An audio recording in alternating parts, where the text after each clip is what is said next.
So unpacking the Islamist circle that we just discussed, I've now represented it here in a different way. It's important to reiterate that I'm using Islamism to mean the modern political ideology which asserts that Islam should be the primary source of governance in a given society.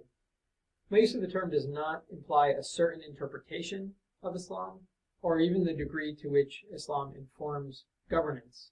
So, for example, do Islamic values inspire governance, or are they more directly applied, is a specific interpretation of Islam more directly applied as the law of the land, full stop.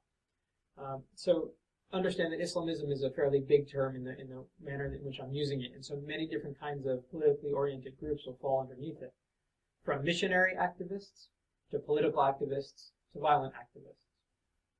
Like any other activist community, if you're trying to achieve a political end state, one can use any of those three or multiple of those three strategies in order to do that. So missionary activists try to create a groundswell of behavioral change. So by changing the behavior of enough individuals in society, I arrive at a societal level change, right? So grassroots campaigning.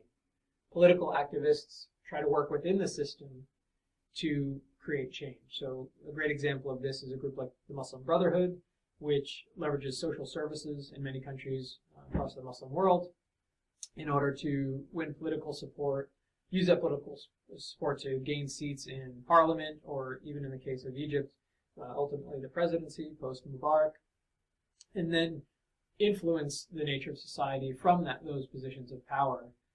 So they use the system to then establish or view the system with norms and values that they believe in.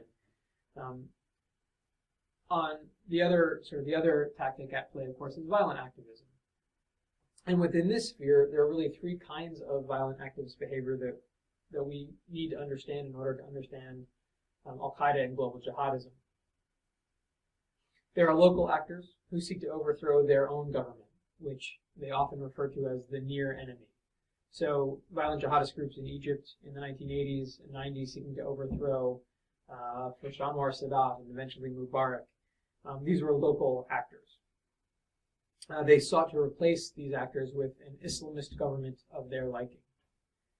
There are irredentist or regional actors who are seeking to really reclaim land that they believe they have lost. So whether the Muslim world used to have primacy over that land, or is currently a Muslim majority region which does not have autonomy. So you can think of places like historic Palestine prior to the establishment of Israel, or Kashmir after the creation of Pakistan from India. Right? These are places in which reclamation jihads have occurred over time. And finally, there are these global actors, of which Al-Qaeda is really the poster child. And these groups are different because they seek to target the far enemy. And by that we mean specifically countries like the United States, Western Europe, and countries within Western Europe.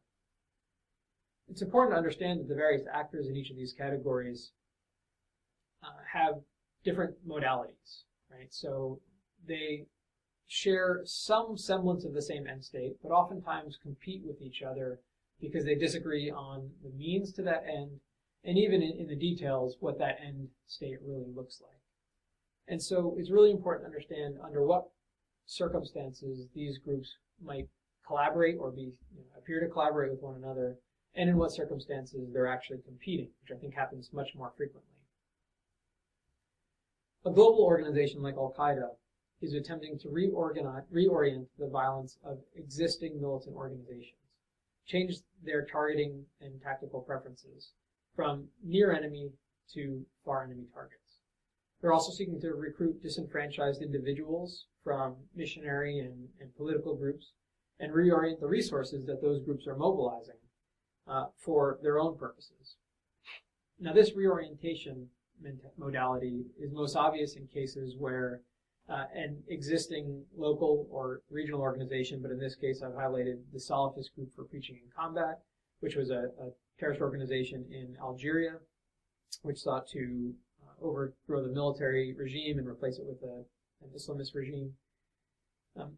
In 2006, Al-Qaeda, really through Al-Qaeda in Iraq, was able to reorient the Salafist group for preaching in combat to the extent where they willfully changed their name to Al-Qaeda in the Islamic Maghreb.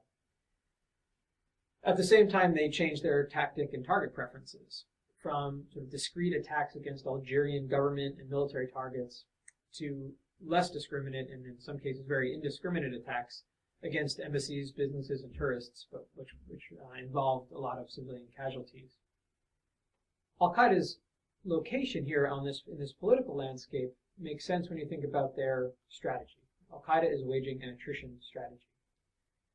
They're seeking to sever the ties between Western powers, and specifically the United States, with countries in the Middle East. Why is this? If you think about local jihadist groups in Egypt, for example, in the 70s, 80s, and 90s, groups like Takfir wal-Jihad, Jama'a Islamiyya, and Islamic Jihad, Egyptian Islamic Jihad. These groups tried to overthrow the Egyptian government on multiple occasions and failed, time and again. If you look at irredentist groups, we'll take Hamas, for example, an organization that has been dedicated to ridding historic Palestine of Israeli occupation, as they would argue, and have failed in that endeavor. A group like Al-Qaeda would argue that there is a common denominator, a reason why these local and regional efforts have failed. And it's $1.2 to $1.4 billion of economic and military aid from the United States to these respective regimes in Egypt and Israel.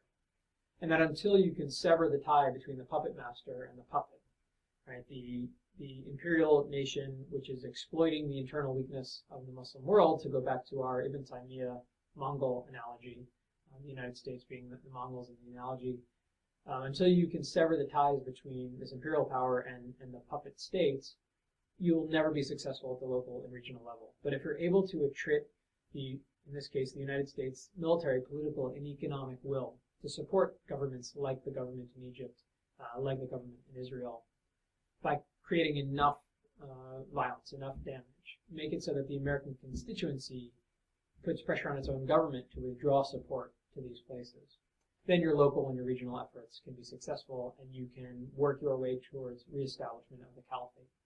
And once you've reestablished the caliphate, you can then go on an offensive jihadist endeavor to expand the borders of that caliphate, which is certainly would be on Al-Qaeda's wish list.